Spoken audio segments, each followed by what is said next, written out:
80% of your outcomes in business, in life, in nearly everything come from about 20% of your efforts. So how do we identify what those 20% of efforts are and do more of them? Hello, welcome to episode 40 of Authentic Hustle. 40 episodes, guys. I can't even believe it. And for those of you who maybe are catching us for the very first time, we had this idea back in December, okay? December of 2024. What the heck are we going to do in this new year?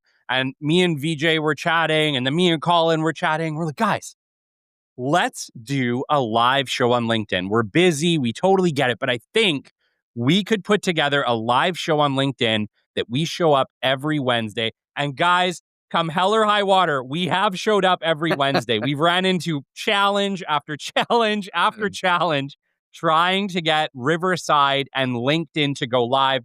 Riverside, if you're listening, LinkedIn, if you're listening, figure out how to integrate better because we want to go live on time every week, 11 o'clock on LinkedIn. So that's right. My prayer here for 2026, guys, is that our LinkedIn and our Riverside connects properly so that we can go live every week at 11 o'clock on LinkedIn. Well, that's the goal. It shouldn't be much to ask, right? Right. No, please. No, it should be easy. And I want to add, can I add something? I want to add that so the person sitting next to me here, Mr. Colin Harms, I've known this person for close to 2 years now. I never met him in person. That's right. So yesterday I took the drive to visit him in Lethbridge. So I'm in Lethbridge, Alberta today. So glad to do it from here. He's over there. Yeah. Whatever you do, don't blow away. It's amazing how it's not windy today. Right. Or maybe VJ thinks it's not. Yeah. He's like, what? Wait a second. I thought it was 50 kilometers an hour out there. It's not that way. It's crazy, Kelly. I mean, I'm sure maybe you have visited. It's you can see 10 kilometers, 20 kilometers every time. They have, on the highway. They have a beautiful, that was different. It's not a river valley, is it, Colin? What is that hilly area of Lethbridge? Yeah, just the coulees. Yeah. Yeah. And the Old Man River. Yeah. Yeah. So that's what VJ said. The first thing is he said, I saw the bridge. Right. Well, then you saw it, and it's beautiful. Yeah. I'll take credit for it. It's like I built it or something. That's right. Is that the Leth Bridge? I mean, that's the Leth Bridge. That's the one. Right. That's it. So, yeah. My gosh. So, I do just want to start this out, guys, by just thanking both of you for coming on this journey. It's not easy. And I think a lot of people don't recognize how much work goes into recording, producing, and showing up for a show week over week over week over week. And I think a lot of people just take it for granted that these shows come out for them, that they know that they hop on YouTube tonight, there'll be Authentic Hustle, or there'll be a new business development podcast or a new Pathfinders. But there is a lot of work, guys, that goes into putting out these shows for you. And a lot of it is labor of love. I know with VJ, with Zadwell, everything that he's doing is a cost to Zadwell pretty well. It's a labor of love, time, money, effort with the business development podcast. It's time, money, effort, and care. And I just, we all want to make an impact in what we do. And this show is no different. Authentic Hustle is different on the standpoint of we just have a lot of fun hanging out and chatting and having great conversations that hopefully impact each and every one of you.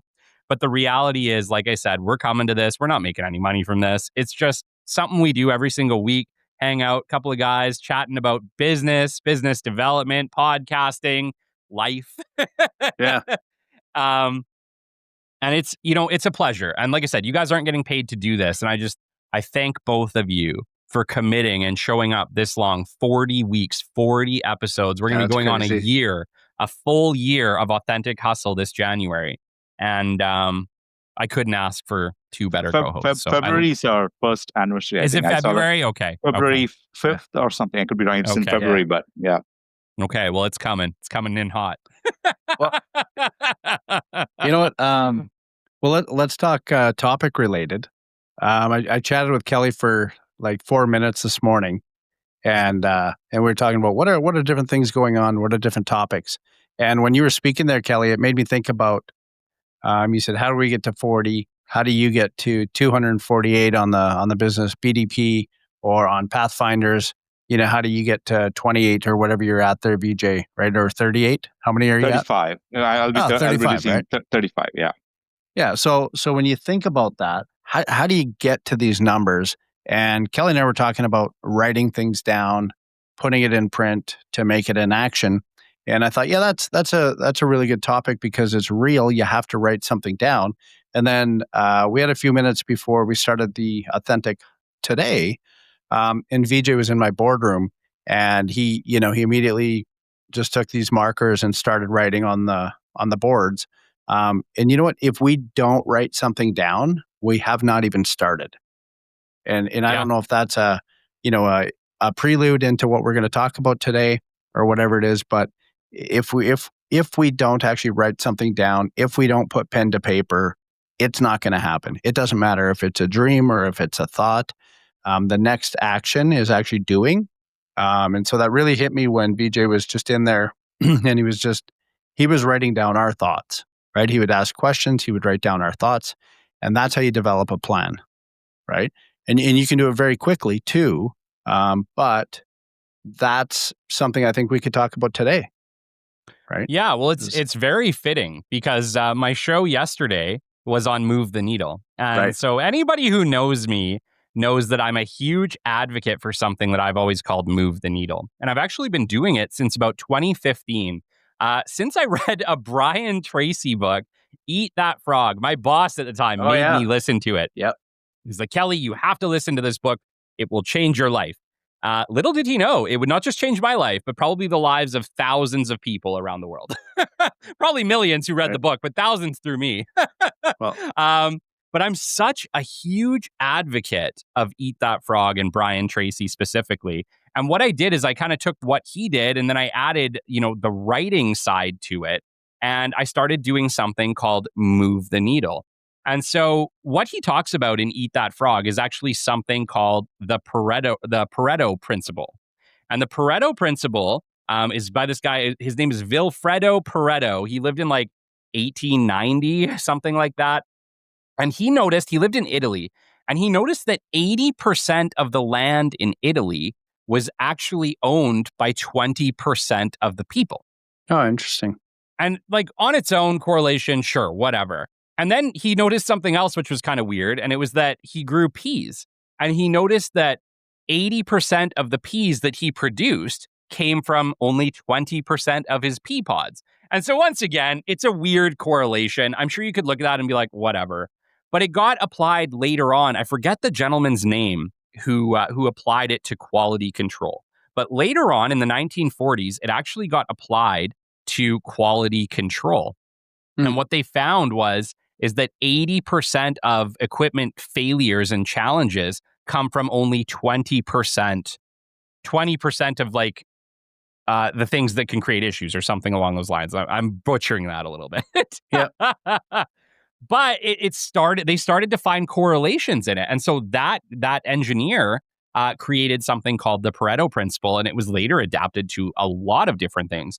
But basically put very, very simply, what it states is that 80% of your outcomes, whether efficiency outcomes, product outcomes, whatever, come from about 20% of your efforts. The remaining 80% of your efforts are actually damn near useless, which is actually kind of hard to believe. It doesn't mean they're useless, I guess, but you know what I'm saying.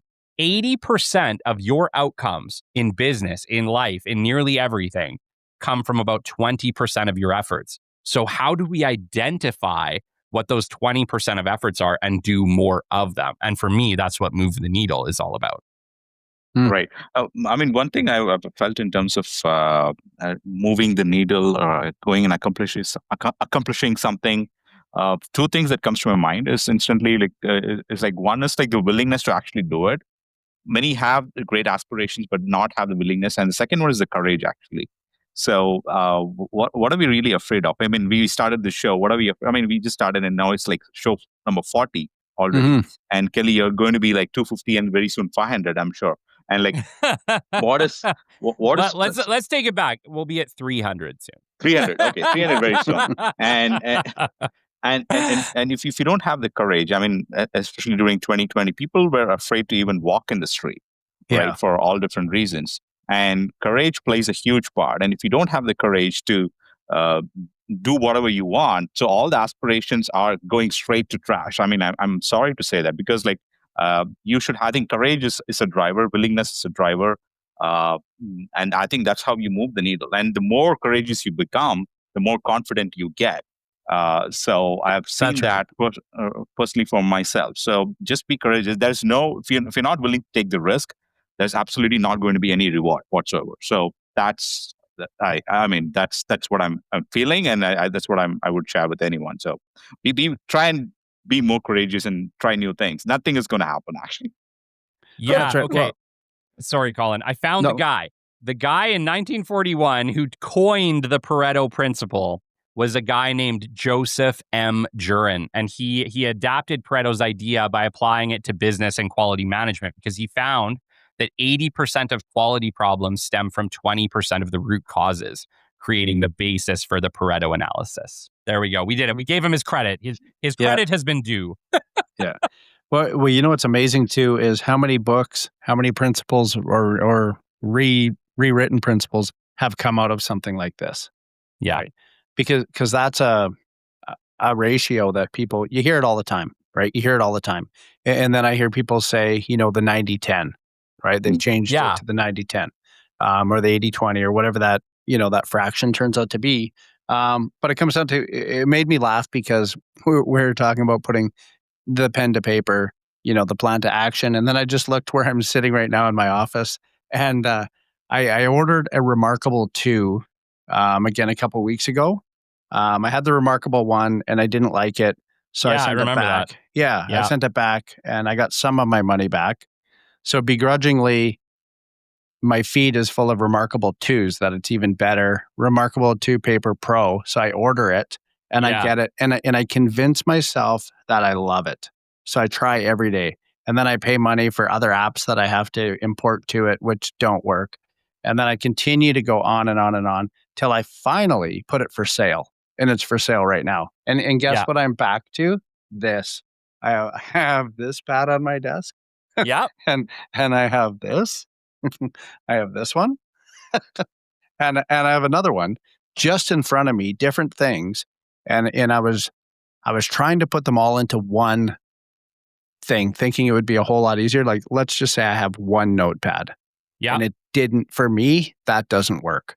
Yeah. It doesn't work. I have to compartmentalize or have them separate. And it's kind of funny because I think I spent $1,100 on this thing, the Remarkable. Yeah. And I finally gave up when I'm like, why am I writing in calligraphy? Like, honestly, like I'm looking around my room. I'm looking around my room right now, Colin. And I'm like, I can see 7 notebooks. Seven notebooks.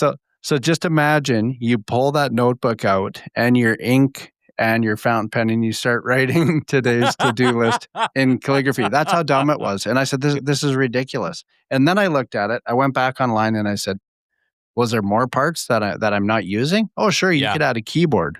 Ah, amazing. So you mean I'm building a laptop now? And it's in the box. It's for sale. It's really interesting, guys. There's a lot of science that goes behind writing. There was a doctor named Dr. Gail Matthews, who back in 2007, she was with the Dominican University of California, something along those lines. She did a research study on writing down goals. It was the first published research study on goal setting. And she had people write down their goals. She had people tell people their goals. And what she found was that by simply writing down your goals, it varied, the results varied, but it was anywhere between 35 and 70% more likely to achieve your goal by writing it down. It was about 42% alone for just writing it down. And it started to creep up to that 70% the moment you wrote it down and actually told someone. Wow. Because when you told someone, you had accountability, right? Yeah. And so it's really cool because inside Catalyst Club, and Colin, you've known this from the beginning, I took my Move the Needle lists and I started posting them every single Monday. I have never missed a Monday inside Catalyst Club of posting. Whether other people do or not, that's up to them. But ultimately, it's for me. My Move the Needle lists are for me. But by simply writing them down and then posting them publicly for accountability, I'm upping my odds into that 60, 70% range of actually achieving my weekly lists every week. And I would say that's pretty accurate. There's a lot of weeks where I don't hit everything on my list. Like I make ridiculous lists. It usually has like 10 items, and everyone will tell you, don't put 10 items on your Move the Needle list. But the way that I look at it is this. I only have to do one or two of these things because every single one of the items on my Move the Needle list is in that 20% of things that make a big impact in my life. And even if I only do one or two of them every single week, which we usually do more than that, but even if I only did 1 to 2 over 52 weeks, that's exponential compounding of doing tasks that actually move me forward. And I get people asking me all the time, Kelly, how do you do so much? Time management and efficient use of my time using a Move the Needle list so that I'm focusing on the things that matter. That's it. It's not magic. It's not rocket science. It's just writing down your goals and doing them. Well, it's interesting too, because Move the Needle, every time you see the picture, right, it's like a speedometer. And if you vision it that way, if you're sitting in your car on the side of the road or in traffic and the needle's not moving, what's different in your life? Right? Nothing. Right? You're just sitting there. You're stationary. You're never moving. Even you don't have to be extremely productive. Like you don't have to be, high-fiving and yes, I did that. Right? It's Kelly, like I read your list on Monday, right? And I read that Shelby was so happy because you had something on there. You're going to clean up something in the. We have a project. I'll bring you into it. We have an entryway project in the back door that Shelb wants to like basically set up like cupboards and cubbies and like fancy wall for the kids to hang their stuff. So we're essentially doing a little reno project, and I promised her that I would help her get it done this. And so the best part was I saw that she read yours because she commented on it. Yeah. So, but guess what? If you don't put it there, right, in those bite-sized chunks and those little things, or write it down, and nothing feels better than crossing something off the list or a check mark or whatever you do. Totally. We're never ever going to move that needle, right? Or the 1% principle. Right? Always become 1% better, 1% better, 1% better. It's all move the needle, right? Everything is. If you're in sports, same thing, right? If you're not taking shots or practicing or golf swings or whatever it is, you're moving the needle. It doesn't really matter. Another thing is sorry, I was just going to say, Colin, like one of the things that I take away from it is that, and once again, I'm going to go back to what you were saying. The math isn't perfect, guys. I've seen 90-10, I've seen 60-40, I've seen 70-30, I've seen 80-20, right? Take your pick. It doesn't really matter. It all is the same thing. What it's saying is that about 20% of your daily activities contribute to 80% of your outcomes. So think about that from a standpoint of time. Colin, how much time you got left on this planet? Yeah. Oof. Vijay, how much time you got left? 89 years more. 89 years. Perfect. You got time. We're good. I have no idea how much time I have left. I hope it's 89 years. But, well, maybe I don't hope. That would be really friggin' old. I don't know. 89 years of the quality of life, VJ, might not be great. Well, but it might be with the things I see happening. Yeah, but it might be, I guess. Who knows? Point being is that you guys know that don't die guy. Like, what is his name? Like Brian Cranston? No, Brian Johnson. I've seen the documentary. Yeah. His T-shirt says "Don't die." I mean, like, actually, I don't want to live like 300 years. No, to be very honest. I'll be moving the needle. It'll just be a different needle. But the point is, here's what I'm getting at with this. The point is, we don't know how much time we have left. Colin, you have, let's call it 8 to 10 hours every day to do whatever it is you're going to do. The rest of your day has to be for you and your family and whatever else you got going on. Yeah. So no matter what, we're working with limited time. Now, what if I told you that with that limited time, you're wasting about 80% of it? Mm-hmm. That's crazy, right? But that's pretty much what the Pareto Principle is telling you. Yeah, it's true. That about 80% of your time is wasted. Yeah. And only 20% of that time is actually moving you forward personally, your family, your business. So think about it from that standpoint. You got a couple different options here. You can focus all of your efforts on that 20% that moves you forward and essentially just become a superhuman productivity machine. Or you can just do the things that move the needle and give yourself 80% of your time back. You choose. Both have great both are great options. Yeah, there's a great book, Dan Martell, Buy Back Your Time, right? And it's really well written, and more about delegation than anything else, or being strong. Be strong in your strengths, weak in your weakness. Let other people do what you're weak at. But that's that whole principle as well. Is in my 8 to 10 hours a day, I've read the 4-hour work week, right? I still don't quite understand it. And I don't think I'd want to be in that world if that's a real thing. But the 4-hour day could be Absolutely. something if I'm very effective in those 4 hours. Right. But then that frees me up for what am I going to do? I'm not just going to go sit on the couch, right? Yeah. I'm not going to watch Netflix. But I want to be very effective in that 1 hour, in those 2 hours, whatever that may be. The other part is the entrepreneurial world. We can delegate some things, but not all. We have to move that needle. Not all, because one, maybe it's financial, maybe it just doesn't work that way. VJ is going to get a good tour of my business here for the first time today. And then I'm going to ask him for insight into what he sees and get thoughts that way. Maybe he can speak, some stuff into me there that he sees differently we can be doing, or that type of thing. Yeah. Are we wasting time? Not even wasting.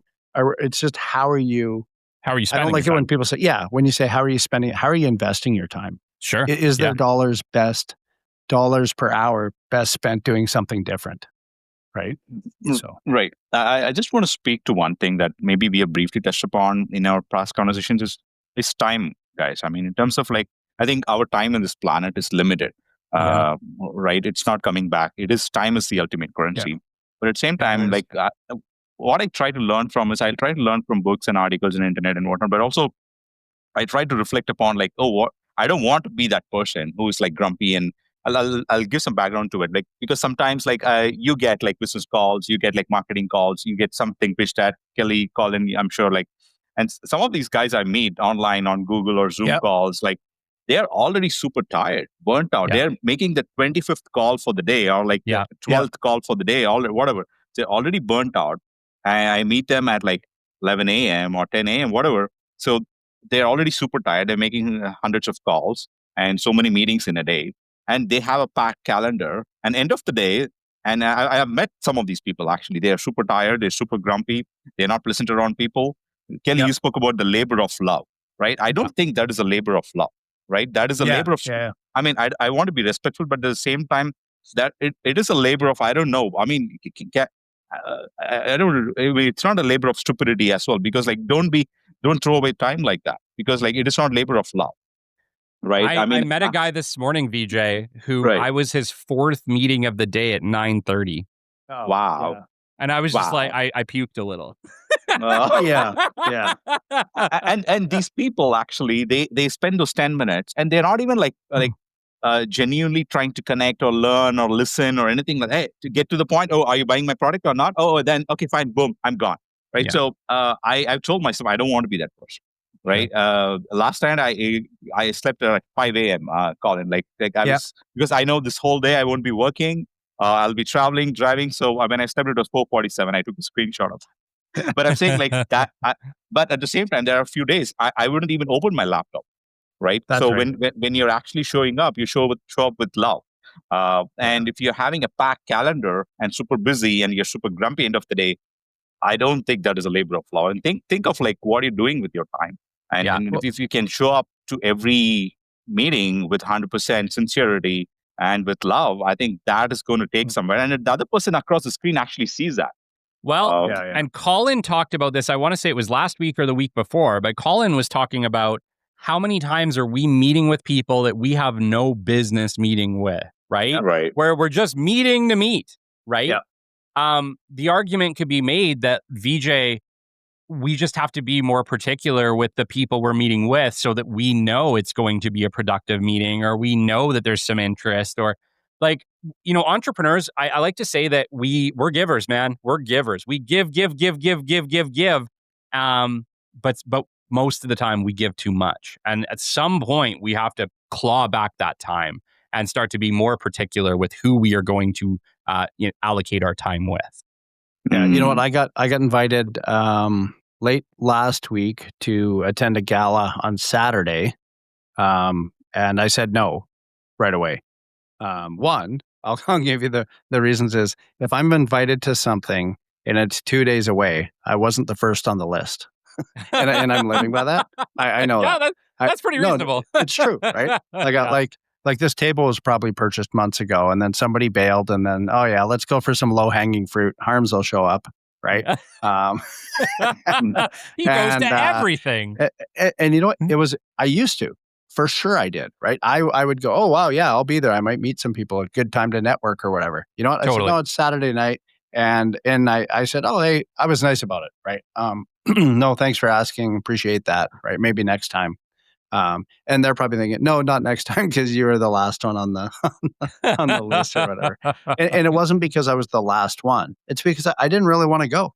Yeah. Right. And I hadn't planned for it. I had nothing to do. Right. I ended up watching the baseball game. Right. But had that meant something to me and I was willing to make that commitment, it would be different. So now I'm looking at these things where, you know what, when I commit to something great, I'm going to do it. I'm going to be there. Sure. But I'm going to limit my commitments. And Vijay and I talked about it. Vijay probably had heard enough from me by the time we were done last night. But reiterating that I'm in business. And not everything is money. So I need to make the most I can make out of a situation or out of my businesses in the hours I'm willing to spend. Yeah. I don't want to stretch that out to 16 hours a day. I don't want to. Shelby had a great idea last week, where we were sitting down and talking. And we're like, we do a lot of like free events. We just do. Like, that's the world that I live in. And we'd actually got reached out to by a government entity of all things. So they reached out, they asked me to speak at something and I said, I would love to, but I'm going to charge you. Like, I can't keep doing all these things. Oh, well, hopefully we'll be able to afford you next year. It's like, okay, but like you are the government. If you can't afford me this year, you probably can't afford me next year. Yeah. Well, but the point was that I got off tangent. The point was, I think what we need to do is allocate a certain amount. Shelb said, you don't have to say no to everything that's free. No. But what we should do is say, I am only going to accept 5 free engagements this year. And I'm going to be very particular about what those are. Yeah. I wanted to add something. I saw in the Colin's office room, the boardroom, like there's a F1, the picture. He's got such a cool picture on his wall. Right? It's amazing. It's an amazing picture. Tying that back to the movie, Colin, that you spoke about, F1, right? That movie, the Brad Pitt movie. Yeah. So, I mean, if you wake up one day, I mean, it's not always about, I mean, anyone listening, it's not always about work. I mean, what is the highest priority? The highest priority is what you want to do that day. I mean, let's say that day you want to be able to go watch that F1 movie. That's 100% priority.